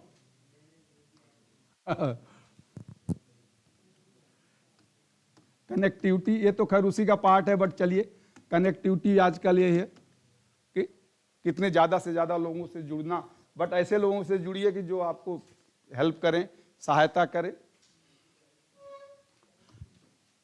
कनेक्टिविटी, कनेक्टिंग नहीं, कनेक्टिविटी, जोड़ने की जो प्रवृत्ति होती है, connectivity.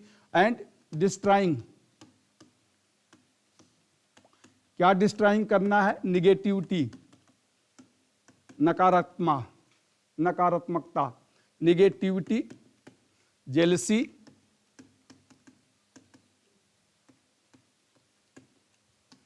Bad mannerism,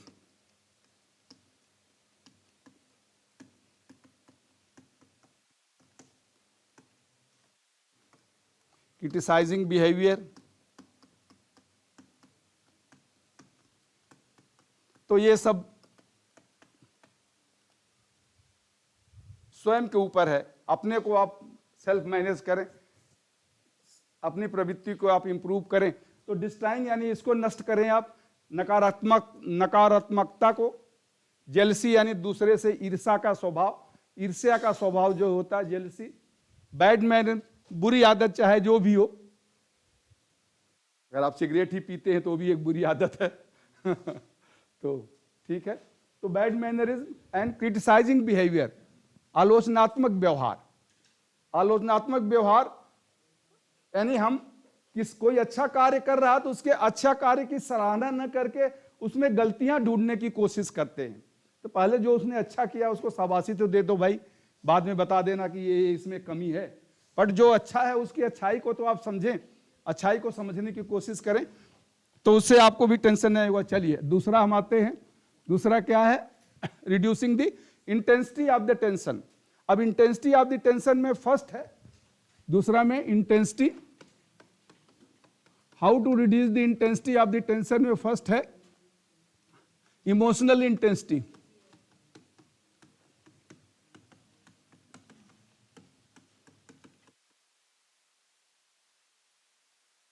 emotional intensity इसमें होता है। और दूसरा होता है कैसे रिड्यूस करेंगे? Based on biofeedback.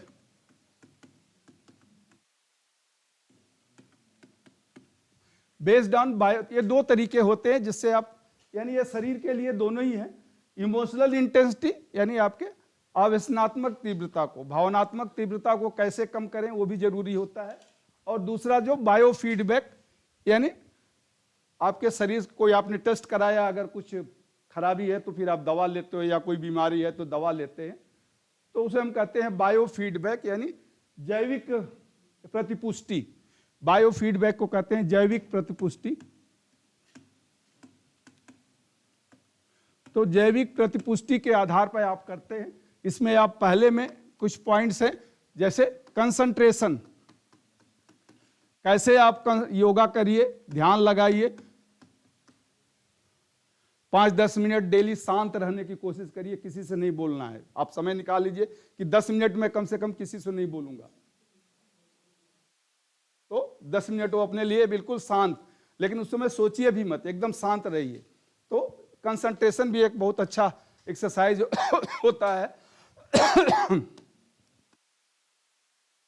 Body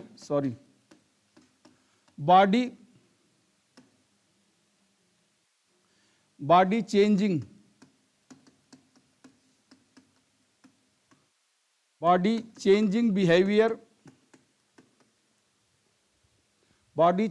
behaviour controlling.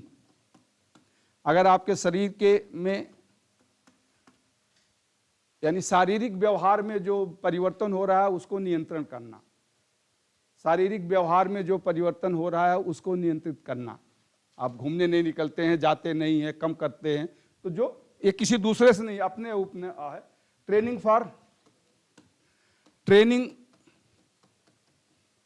For self relaxation. Self relaxation के लिए अगर कोई प्रशिक्षण हो रहा है तो उसको आप लें। और ट्रेनिंग फॉर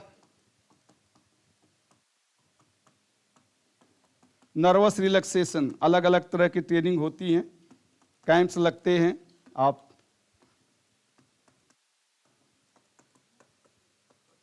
कभी ऋषिकेश जाइए, बहुत तरह के कैंप हैं वहाँ, किसी कैंप को आप एक हफ्ता ज्वाइन करिए, या फिर यहाँ पर आपको शांति कुंज में एक हफ्ते के प्रोग्राम चलते रहते हैं।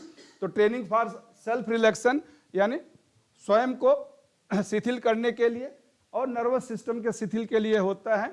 Conflict resolution, training on conflict resolution.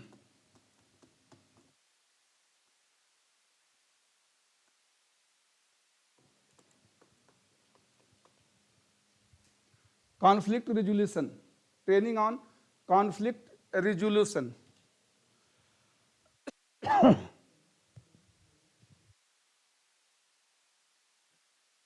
Training on conflict resolution, तो कॉन्फ्लिक्ट रिजोल्यूशन के आधार पर जो होता है उसको आप देखिए, उसमें कैसे आप कर सकते हैं।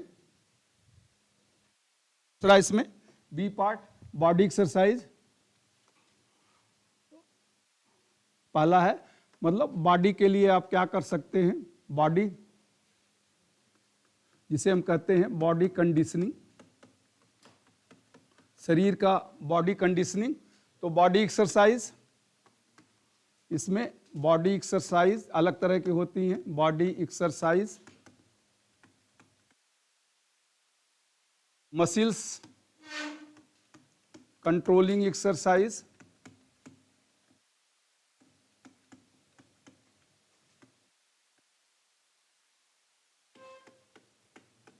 मसल्स कंट्रोलिंग एक्सरसाइज जिसे हम कहते हैं फिजिकल साइकोलॉजी, शारीरिक मनोविज्ञान, इसका ज्ञान हो। बॉडी एक्सरसाइज यानी शरीर के कुछ एक्सरसाइज आप करें, अभ्यास करें। बॉडी के जो मसल्स हैं, अलग अलग मसल्स, उसके नियंत्रण के लिए अलग अलग एक्सरसाइज होती हैं, उसको आप कर सकते हैं। शरीर का क्या मनोविज्ञान है, क्या कोई शरीर में परिवर्तन हो रहा है, उसको आप देखें और क्या ज़रूरत है उसकी, उसको आप पूरा करने की कोशिश करें। और रोलिंग टेंशन बॉल, किसी टेंशन उसमें जाइए, वो बॉल ले कैसे कहते हैं ना, दबाओ और छोड़ो, रोलिंग टेंशन बॉल। आप बोले आंख बंद करके इसको रख के, वो प्लास्टिक या उस रबड़ का होता है, बॉल रबड़ का होता है, उसको दबा के आप छोड़ते हैं। हाँ, तो उसे कहते हैं रोलिंग टेंशन बॉल। तो उससे भी आपका टेंशन कम होता है, टेंशन रिड्यूसिंग है। ये भी एक तरीका है। सो एरोबेटिक एक्सरसाइज, आजकल म्यूजिक पे एक्सरसाइज करते रहते हैं जो कर सकते हैं अच्छी बात है। Aerobatic exercise, aerobatic exercise, normal yoga, अनेक तरह का आजकल प्राणायाम है, normal yoga and pranayama.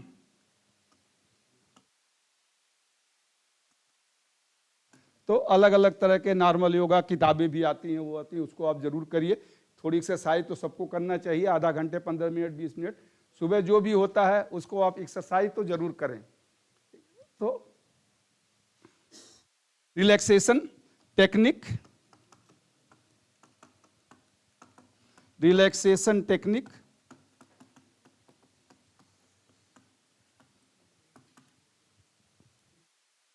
Relaxation technique, awareness technique, अलग अलग मिटा दो इसको, अवेयरनेस टेक्निक,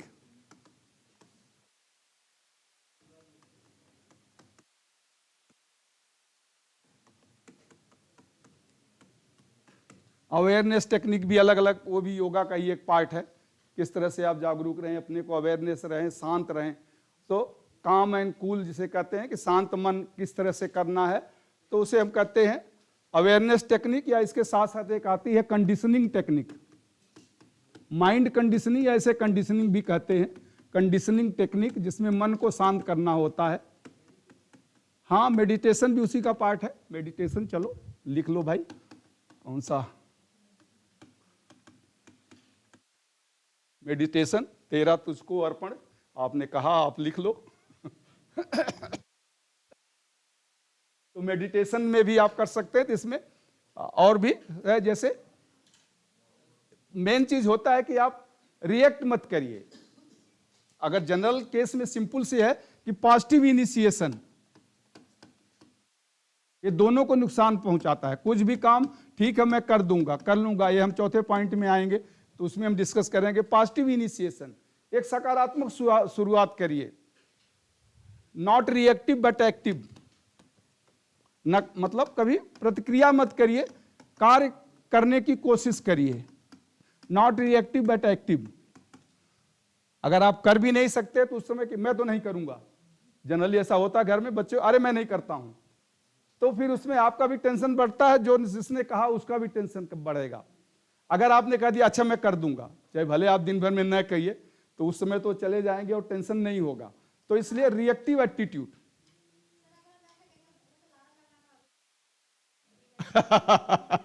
वो तो हो ही जाता है, बट टेंशन तो नहीं होगा ना, वो तो बाद में होगा। उस समय तो इंस्टेंट टेंशन तो नहीं होगा ना, इंस्टेंट बाद में जब होगा तब देखा जाएगा क्या कौन करेगा कैसा करेगा, वो तो बात की बात है। बट अभी आपको टेंशन नहीं होगा। इसके लिए कुछ अवेयरनेस मेडिसिन भी आती है, बट खैर चलो इसमें है, वो भी एक है, हाँ special medicine.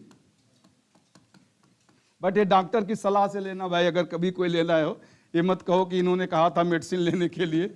It's a medicine for mental memory improvement के लिए कुछ होता है, बट पता नहीं, मुझे नहीं मालूम, बट ये लिखा था इसलिए मैं बता दे रहा हूं आपको। बट इसको लेने की जरूरत नहीं है, उतना आप मत जाइए, उतना मत जाइए मेडिसिन वाले पार्ट में। स्पेशल मेडिसिन और फॉर मेमोरी इंप्रूवमेंट्स, तो वहां तक आप मत जाएं, वो ठीक नहीं है, वहां तक जाने की जरूरत नहीं है। तो ये दूसरा तरीका है आपको। ये मेन है कि आप जरूर एक्सरसाइज करें, कुछ प्राणायाम करें, कुछ मेडिटेशंस करें, हमेशा सकारात्मक सोचें। जो कार्य आप नहीं भी कर सकते हैं, असंभव है, फिर भी आप शांत रहें, मना न करें। बाद में आप बता दें कि सर ये परेशानी है या इस कारण से मैं इस कार्य को, इंस्टेंट रिएक्शन नहीं देना चाहिए। आप 1 घंटे बाद आप जाएं और बोल दें कि ऐसी ऐसी परेशानी आ गई, इसमें इस कार्य को करना तो चाह रहा था लेकिन नहीं हुआ, तो सामने वाला भी एग्री हो जाएगा, ठीक है इन्होंने कोशिश तो किया। लेकिन जब आप इंस्टेंट मना कर देते हैं तो आपको भी तनाव होगा और उधर भी तनाव हो जाएगा, यार इसने तो मना कर दिया। तो दोनों तरफ तनाव, चाहे वो घर में हो, परिवार में हो, कार्यालय में हो, ऑफिस में हो, इंस्टीट्यूट संगठन में हो, हर जगह, यूनियन में हो, और राजनीति में तो ये बहुत होता है। तो हर जगह ही होता है। तो चलिए, इसका एक पार्ट्स और होता है इसी में, यानी इंटेंसिटी को अवॉइड करने के लिए। इंटेंसिटी अगर कैसे मिलती है, जैसे अगर आप लंबी बीमारी जिसको होती है, लॉन्ग एलमेंट, कोई लंबी बीमारी हो, कोई एक्सीडेंट या इंसिडेंट्स हो गए हो, या लॉस ऑफ कंसंट्रेशन हो रहा हो, यानी ये 3 अवस्थाएं अगर है कि कोई लंबी बीमारी है, या कोई एक्सीडेंट या एक्सीडेंट के बाद आप आए हैं, या आपका कंसंट्रेशन यानी एकाग्र आप नहीं हो रहे हैं, तो उसके लिए कुछ नेचुरोपैथी है।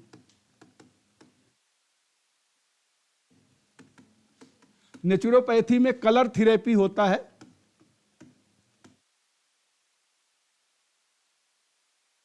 आप पंचकर्म में जाइए, वो बताते हैं आपको। पंचकर्म का कभी किसी ने अटेंड किया है? नहीं किया है। तो आयुर्वेदिक का जो पंचकर्म होता है उसमें नेचुरोपैथी का एक कोर्स होता है, और special muscular therapy,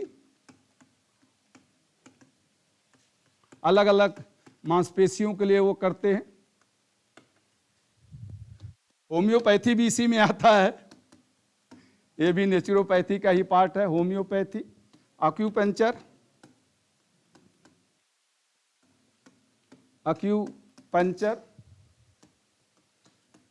nutritious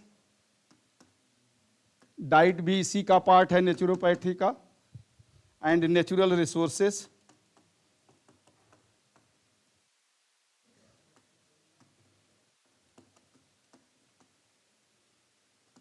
natural resources का मतलब फ्री एयर, मतलब शुद्ध एयर, हवा, जल जो भी हो शुद्ध हो। तो कलर थेरेपी यानी कलर के द्वारा वो कुछ चिकित्सा करते हैं। स्पेशल मस्कुलर थेरेपी यानी मसल्स की कुछ थेरेपी होती है, अलग अलग तरह से अलग अलग मसल्स की थेरेपी होती है। होम्योपैथी तो आप जानते ही हैं। इसमें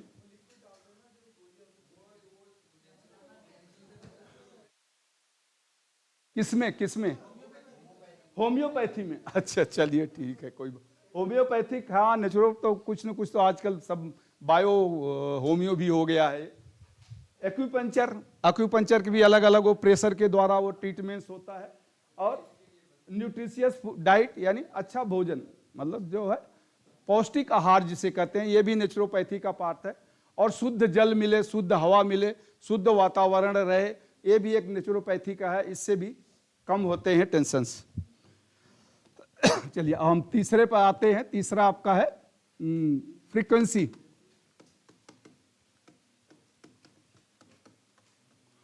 फ्रीक्वेंसी, तो फ्रीक्वेंसी में दो होती है। पहला होता है social engineering,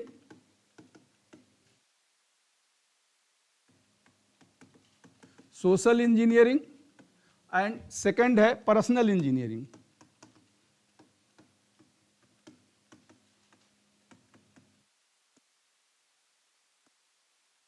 social engineering and personal engineering. Social engineering में क्या है? Reducing workload by changing life style, by changing life style. लिख लें आप STYLE। It is intentionally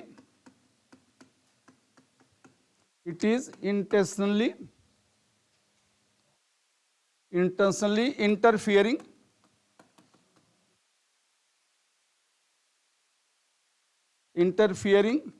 with lifestyle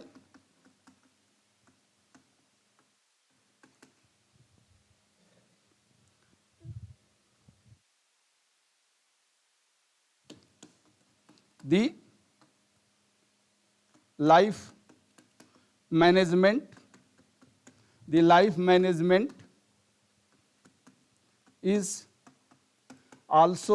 life management is also the part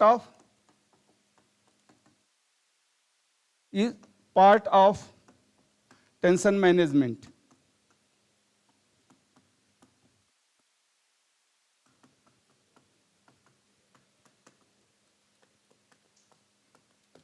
आज मैं इसको खत्म करूंगा भाई, 10 मिनट आपका लूंगा, तो आप लोग थोड़ा सा पहले से तैयार रहिए, क्योंकि 15 मिनट शुरू का जो लास्ट हो गया उसको तो कहीं ना कहीं कंपनसेट करना पड़ेगा ना। Reducing workload by changing the life style, it is intentionally interfering with life style. The life management is also the part of tension management. Life management is also the part of tension management.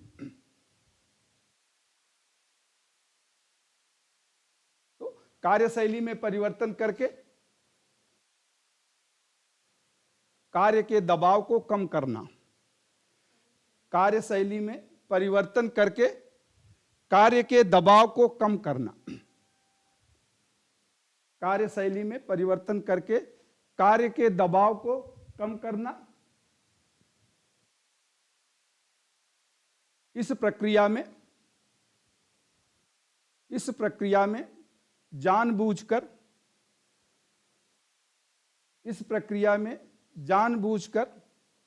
जीवन शैली के साथ अतिक्रमण किया जाता है। इस प्रक्रिया में जानबूझकर जीवन शैली के साथ अतिक्रमण किया जाता है। अतिक्रमण इंटरफेरेंस मतलब उसके ऊपर छेड़छाड़ करना। अतिक्रमण का मतलब हुआ छेड़छाड़ करना। तो अतिक्रमण किया जाता है क्योंकि जीवन का प्रबंधन भी तनाव का प्रबंधन होता है। जीवन का प्रबंधन भी तनाव का प्रबंधन होता है।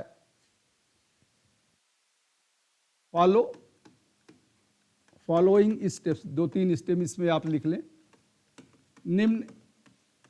निम्न क्रम का अनुपालन करें। फॉलोइंग स्टेप, निम्न क्रम का अनुपालन करें। निम्न क्रम का अनुपालन करें। तो इसमें पहला है calculate collective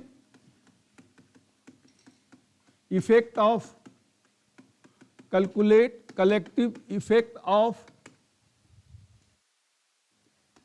all tension provider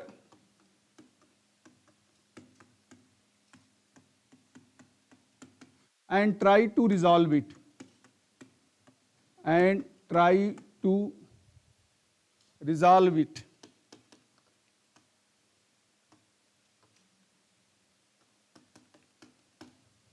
Calculate collective effect of all tension provider and try to resolve it. तो सभी तनाव प्रदाताओं द्वारा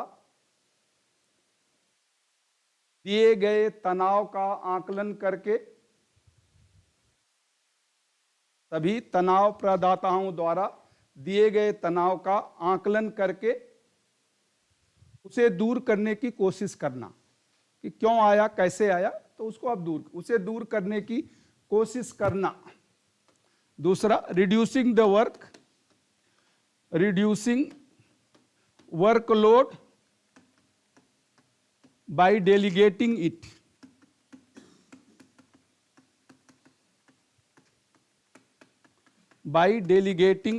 reducing the workload by delegating it, यानी कुछ कार्य दूसरे को देकर, reducing the workload by delegating it, कुछ कार्य दूसरे को देकर कार्य का भार कम करना। कुछ कार्य दूसरों को देकर कार्य के भार को कम करना। तीसरा, adopt tension as a part of life style.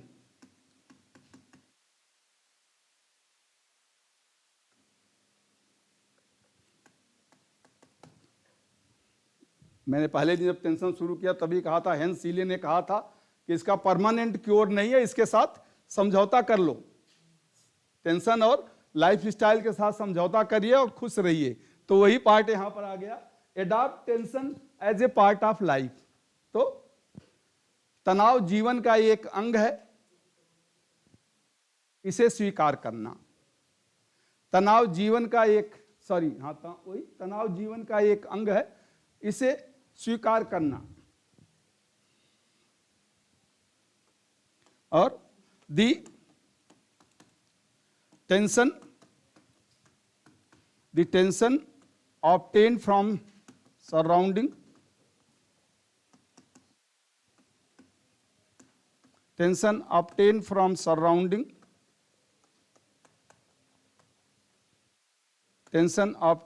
surrounding, are minimized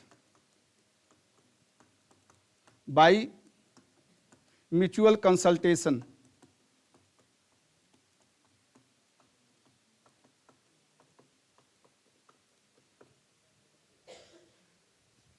The tension obtained from surrounding are minimized by mutual consultation. Mutual L छूट गया, सॉरी, म्यूचुअल कंसल्टेशन। तो परिवेश से मिलने वाले तनाव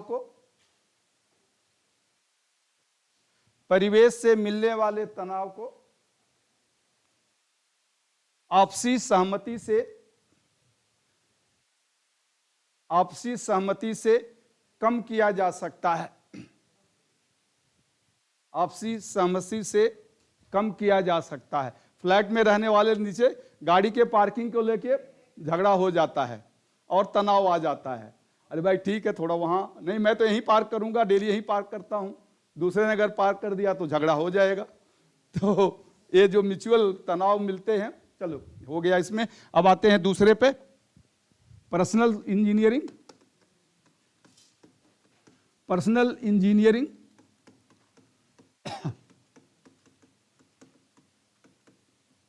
personal, it depends on the choice of the person,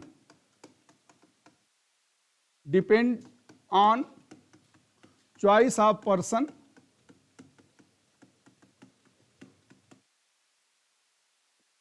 choice of person to receive or block the message,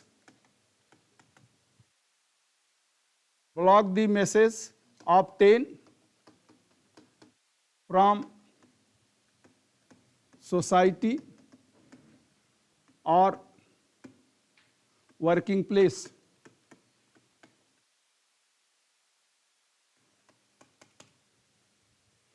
ये depend करता है, depend on choice of the person, choice of the person, choice of the person to receive or block the message obtained from society or working place, society or working place.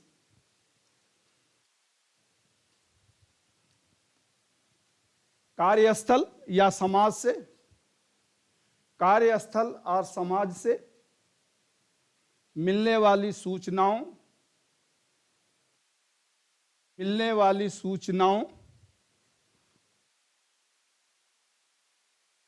को ग्रहण करने या रोकने के चुनाव पर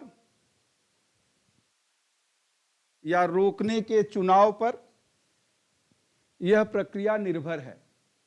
रोकने के चुनाव पर यह प्रक्रिया निर्भर है। बस इसमें एक लाइन और लिख लें, the impact of received information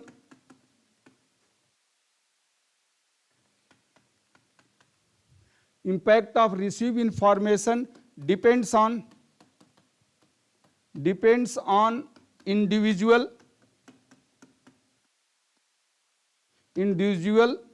activeness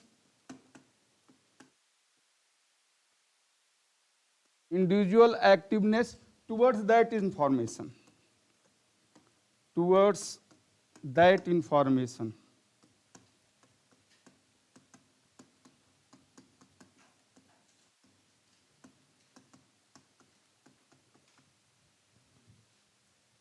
The impact of received information depends on individual activeness towards that information.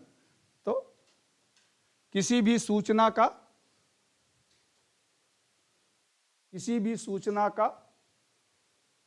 व्यक्ति पर पड़ने वाला प्रभाव, किसी भी सूचना का व्यक्ति पर पड़ने वाला प्रभाव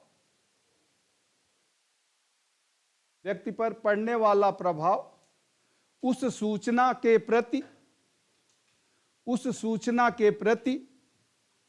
व्यक्ति की क्रियाशीलता पर निर्भर करता है। उस सूचना के प्रति व्यक्ति की क्रियाशीलता पर निर्भर करता है। तो कोई भी सूचना आपके पास आ गई, आपने उसको पढ़ लिया, चाहे वो ऑफिशियल हो या कहीं से भी मिला हो, अब उस पर आप कितना चिंतन करते हैं, कितना उस पर ध्यान देते हैं। जितना आप ध्यान देते हैं वो उसी रेशियो में वो इम्पैक्ट करता है, आपको टेंशन देता है। तो इसमें सोशल इंजीनियरिंग है कि जब भी कोई ऐसा आए तो अपने फ्रेंड से, अपने सबऑर्डिनेट से, अपने दोस्तों से उसको आप डिस्कस करें और उसके जो प्रभाव हो उसको कम करने की कोशिश करें। और इसके लिए कूल एंड काम माइंड होना चाहिए। आपका इंटरनल इंटेलिजेंट है, आपका इम्यून सिस्टम है, उसको आप अप्लाई करो और वो फिर आपको बताएगा कि कितना आप काम और कूल हो। तो ये इसे हम इस पर्सनल इंजीनियरिंग के साथ टेंशन रिड्यूस करने के लिए सोशल इंजीनियरिंग भी काम आता है। सोशल इंजीनियरिंग मतलब पर्सनली आपने जो कुछ रिसीव किया उसको अपने दोस्तों, अपने नियर या अपने सबऑर्डिनेट्स के साथ बांटिए, तो उसे हम कहते हैं सोशल इंजीनियरिंग। अभी भी आपको एक तो रह ही गया और 10 मिनट कम से कम लगेगा। कोई बात नहीं, चलिए अब मंडे को उसको खत्म कर लेंगे। हाँ ठीक है, कोई बात नहीं, ओके प्लीज मंडे। आज तो हम सोच रहे थे चलो 10-15 मिनट वहां खत्म हो गया ना, बंद कर दो प्लीज इसको।